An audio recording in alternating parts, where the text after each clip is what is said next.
बिहार के पश्चिमी चंपारण लोकसभा क्षेत्र से लगातार 4 बार सांसद रह चुके बीजेपी नेता संजय जायसवाल जी ने फिर से झूठ बोला है। झूठ कहां बोला है? इस बार संसद भवन के भीतर खड़े होकर के झूठ बोला है। झूठ क्या बोला है?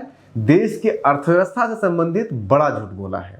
डॉक्टर है ये, लेकिन शरीर के डॉक्टर हैं, इकोनॉमी के डॉक्टर नहीं है मनमोहन सिंह वाले, इसीलिए शायद झूठ बोल भी देते हैं और पता भी नहीं चलता है। लेकिन उससे बड़ी बात यह है कि ये झूठ तो बोल दिए और वहां पे जो सभापति बैठे हुए थे जगदम्बा पाल जी, वो कुछ भी नहीं बोले। जबकि दूसरी तरफ उसी दिन, उसी 4 फरवरी को जब राष्ट्रपति के अभिभाषण के बाद ये भी भाषण दे रहे थे और पप्पू यादव जी भी भाषण दे रहे थे, तो पप्पू यादव जी जब भाषण दे रहे थे तो उन्होंने कहा कि ऐसा लोगों का कहना है, खबर आ रही है कि कुंभ मेले में जो भगदड़ हुई है उसमें 300 से 600 लोगों की मरने की संभावना है। हालांकि सरकार ने अभी तक आंकड़े नहीं दिए थे। उसके ऊपर जगदम्बा पाल जी कूद पड़े और बोले कि आप ये कैसे बोल सकते हैं जब कोई आंकड़े है ही नहीं, तो आप ऐसा नहीं बोल सकते, आधार बताइए क्या है। लोगों का कहना है, वहां आंखों देखे, मेरा नहीं कहना है, कि 300 और 600 के लगभग लोगों की लाशें गई और उसको हिंदू रीति से नहीं जलाया गया। क्या हमारे संस्कार इतने गिर गए कि हम हिंदू रीति से उसके लाश को भी नहीं जलाए? इस जानकारी का कोई आधार है? अब मैं दूसरी बात नहीं करूंगा पप्पू जी, मैं दूसरी बात, अगर इस पार्लियामेंट से कहेंगे इतनी बड़ी संख्या, मैं इस जानकारी का आधार देंगे कि आप ये कह देंगे आधार ही के रूप में 300 और 600 पर गए? हुजूर मैं क्या कहता, तो आप हमारे संरक्षक है, गार्जियन है, मैं अपनी बात उनके द्वारा कह रहा हूं। दूसरी बात, लेकिन संजय जायसवाल जी को नहीं टोका गया कि किस आधार पे कह रहे हैं, लेकिन आज हम आपको बताएंगे किस आधार पे, किस हिसाब से वो बोल रहे थे और क्यों वो झूठ बोल रहे थे। झूठ तो और भी बहुत बोला इन्होंने उस भाषण में, लेकिन ये बड़ा झूठ था, इसलिए हमने सोचा कि इसको बताने की जरूरत है। हम बाकी झूठ भी थोड़ा अंत में बता देंगे आपको। संजय जायसवाल जी ने कहा कि देश की अर्थव्यवस्था साल 2004 में जब अटल बिहारी वाजपेयी जी देश के प्रधानमंत्री के पद से मुक्त हुए थे, तब पूरे दुनिया में 11वें नंबर पे थी। 11वें नंबर की सबसे बड़ी अर्थव्यवस्था थी। 2014 में जब मनमोहन सिंह 10 सालों के कार्यकाल के बाद देश की अर्थव्यवस्था को छोड़े, देश के प्रधानमंत्री के पद को छोड़े, तब भी देश की अर्थव्यवस्था 11वें नंबर पे ही थे। सफेद झूठ, महाझूठ इसे कह सकते हैं। सब कुछ बताएंगे कहाँ से कह रहे हैं ये।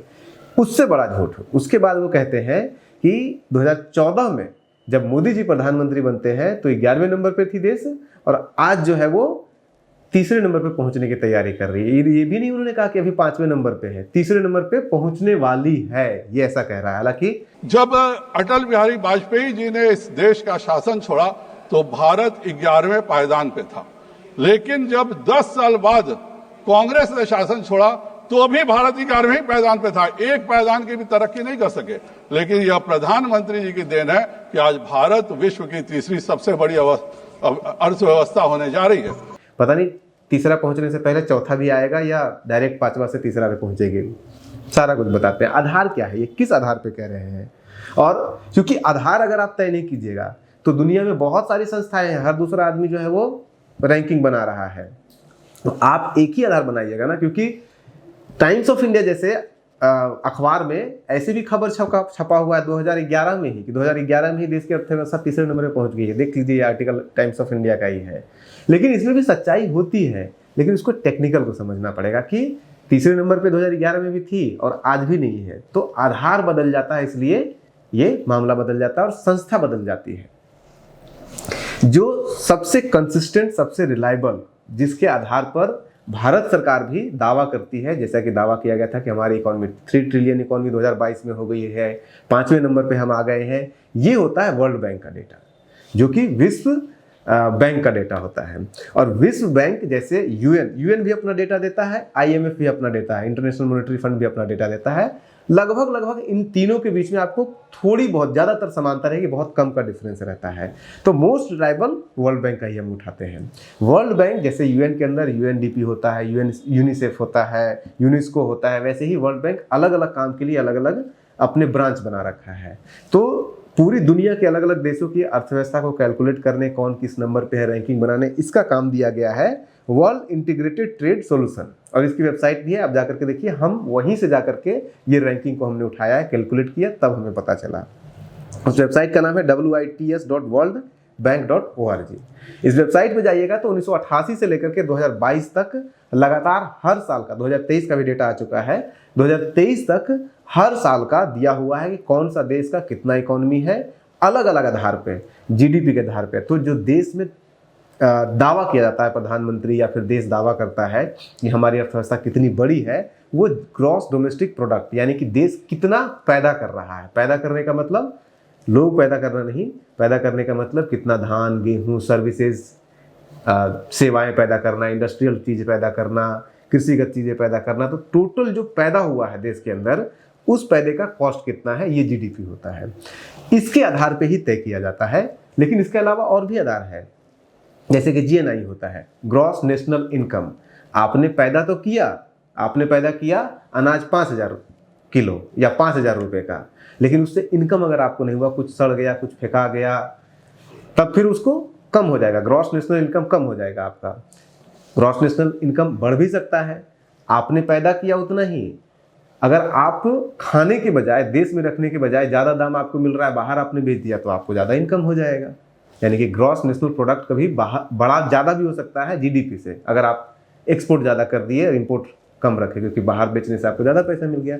ऐसे बहुत सारे टेक्निकल चीज़ें हैं, उसमें नहीं जाइए। अलग अलग आधार पे करंट प्राइस पे भी जीडीपी तय होता है और फिक्स प्राइस पे भी होता है तय। ये सब टेक्निकल चीज़ें हैं, इन लोग को छोड़ दीजिए और सीधे एक सीधा सा रखिए कि एक पैमाने पर एक संस्था जो कि वर्ल्ड बैंक है, उसने कैसे रैंकिंग किया और किस साल में कितना किया। 1988 से लेकर के 2022-23 तक देख लेते हैं। 1988 में इस रैंकिंग को अगर आप देखिएगा तो भारत का रैंकिंग 12वें नंबर पे था। देश उस समय उदारीकरण की तरफ बढ़ रहा था, लेकिन उसके बाद 1991 में 92 में देश के अंदर आर्थिक संकट आता है। मनमोहन सिंह उसमें अर्थशास्त्री भी होते हैं और देश के वित्त मंत्री भी होते हैं, प्रधानमंत्री पीवी नरसिम्हा राव होते हैं। देश में उदारीकरण होता है, आर्थिक सुधार होता है, लेकिन उस आर्थिक सुधार होने से पहले देश की इकॉनमी 15वें नंबर पे, 1991 में 15वें नंबर पे चली गई, 1992 में 16वें नंबर पे चली गई। उसके बाद फिर आर्थिक नई उदारीकरण की नीति, नई आर्थिक नीति आती है और फिर दोबारा देश धीरे धीरे ऊपर आना शुरू होता है। और ऊपर आते आते जब 1998 में, 1998 इसलिए मैं ले रहा हूँ क्योंकि 1998 में स्क्रीन पे आपको हर साल का दिख रहा होगा, आप किसी भी साल का देख सकते हैं। 1998 का मैं इसलिए बता रहा हूँ क्योंकि 1998 में पहली बार जब बीजेपी की सरकार बनती है, एनडीए की सरकार बनती है और अटल बिहारी वाजपेयी इसके प्रधानमंत्री बनते हैं। तब जब अटल बिहारी वाजपेयी जी को देश की अर्थव्यवस्था दी गई थी, तब देश की अर्थव्यवस्था पूरी दुनिया में 13वें नंबर पे थी। और जब 2004 में वो अटल बिहारी वाजपेयी जी अपने पद से मुक्त होते हैं, कांग्रेस की सरकार बनती है, तो 12वें नंबर पे होती है देश की अर्थव्यवस्था। यानी कि 13वें नंबर से 12वें नंबर पर अटल बिहारी वाजपेयी जी ने लाया था देश की अर्थव्यवस्था को। लेकिन उसके बाद 2005 में ही, एक साल के भीतर, फिर से वो 13वें नंबर पर चली गई अर्थव्यवस्था। उसके बाद फिर लेकिन अगले 10 सालों तक मनमोहन सिंह काम करते हैं और 2014 में देश की अर्थव्यवस्था 10वें नंबर पे थी। जायसवाल जी जो कह रहे हैं 11वें नंबर पे, झूठ बोल रहे हैं, 10वें नंबर पे थी। और जो जायसवाल जी ने कहा ना कि एक भी अंक सुधार नहीं किया, ये सुधार किया है कि जब 2005 में 13वें नंबर पे थी और 2010-14 में जाकर के 10 सालों के मनमोहन सिंह के कार्यकाल के दौरान 10वें पे आ गई, तो 3 पॉइंट का सुधार हुआ, 3 रैंक का सुधार हुआ। अब आ जाइए उसके बाद 2014 में 10वें रैंक पे थी। 2015 में एक साल के भीतर देश की अर्थव्यवस्था जो है वो 7वें नंबर पे चली गई। एक बार में 3 पोजीशन का छलांग लगा लिया। कैसे संभव है कि एक साल के अंदर आप मई में सरकार संभालते हैं और एक साल के अंदर जो है वो 10वें नंबर से 3रे नंबर पे आ जाते हैं? वो इसलिए हुआ है क्योंकि आपको भी पता है, अगर नहीं पता है तो ये जान लीजिए कि मनमोहन, जब मोदी जी प्रधानमंत्री बने थे पहली बार, तब उन्होंने प्लानिंग कमीशन को खत्म किया और जो जीडीपी कैलकुलेट होती है, यानी कि देश की अर्थव्यवस्था को कैलकुलेट करने का जो तरीका है वो उन्होंने बदल दिया था, आकर के चेंज किया था। और उसके कारण जीडीपी बहुत तेजी से बढ़ गया था। ऐसा लग रहा था कि आपको बढ़ गया है, हालांकि बढ़ा नहीं था।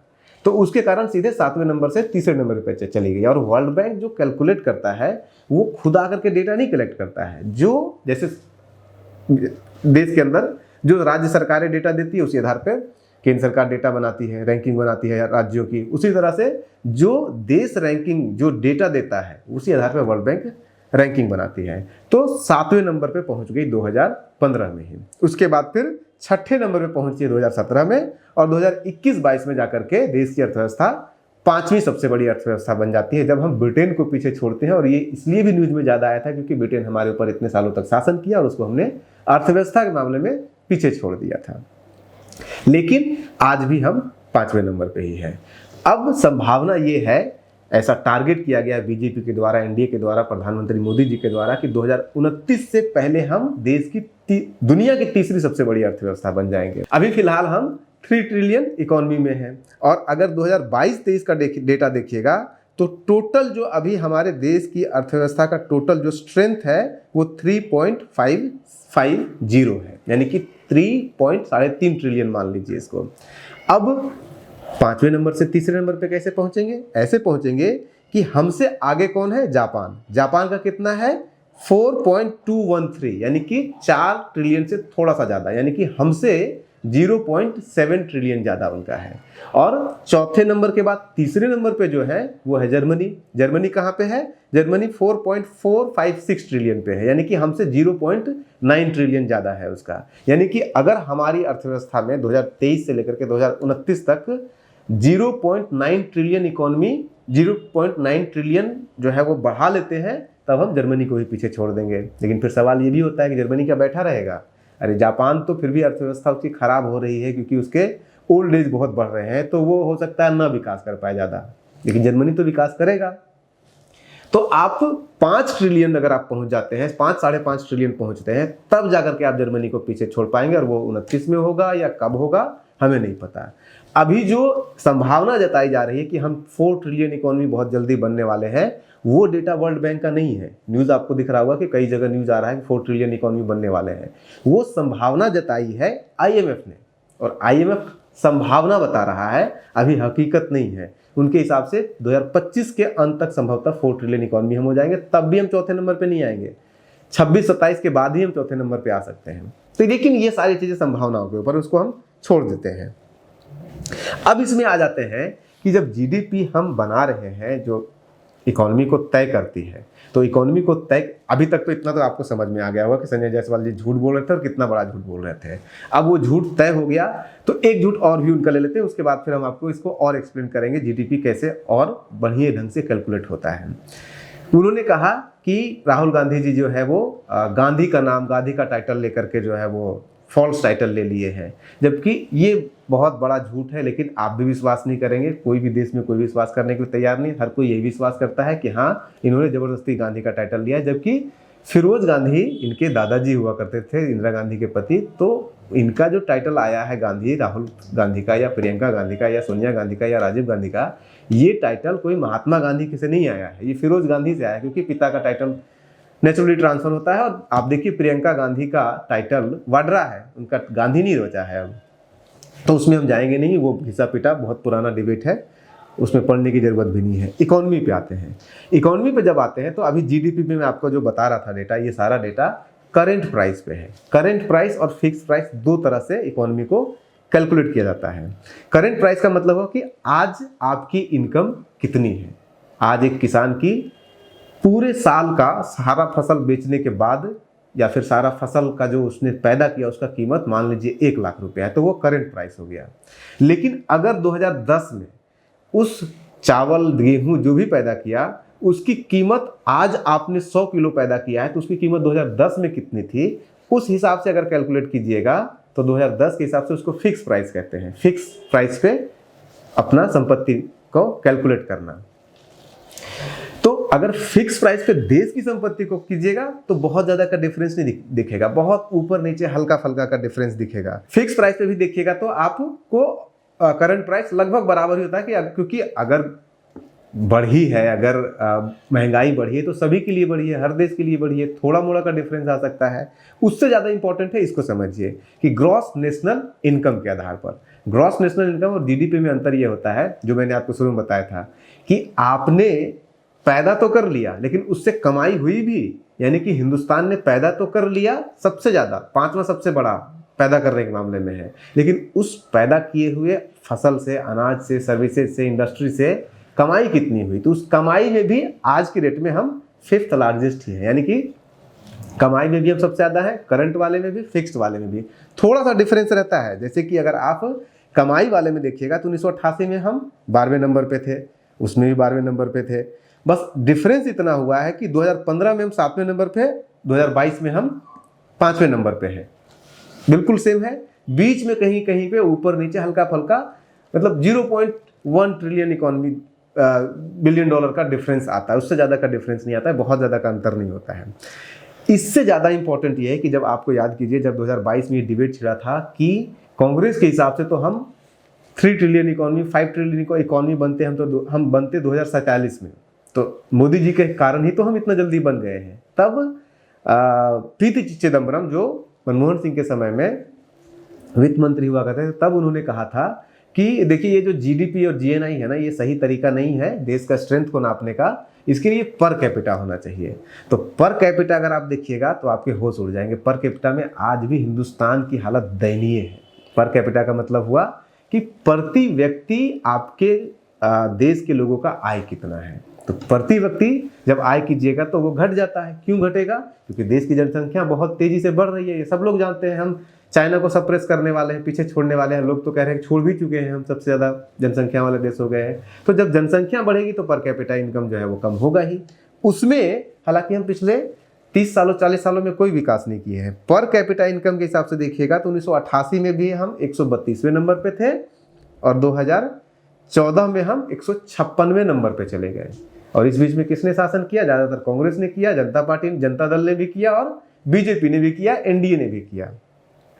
और 2014 में भी 156वें नंबर पे थे, 2004 में भी 156वें नंबर पे थे और 1998 में भी 156वें नंबर पे थे। यानी कि 132 से 156 पे हम 1988 में ही पहुंच गए थे और उसके बाद 156 पे ही लगातार रह गए। लेकिन उसके बाद यहाँ पे नरेंद्र मोदी, एनडीए सरकार, मोदी गवर्नमेंट का अचीवमेंट है कि 2014 से लेकर के 2022-23 के बीच में हम 156वें नंबर से अपनी स्थिति सुधारते हुए आज की डेट में 133वें नंबर पे हैं। लेकिन 1988 के हिसाब से देखिएगा तो हम अभी भी एक पायदान पीछे हैं, क्योंकि 1988 में 132वें पे थे, आज 133वें पे है। लेकिन 2014 की तुलना में हमने बहुत सुधार किया है। 156 से हम सीधे आ गए हैं 133 नंबर पे।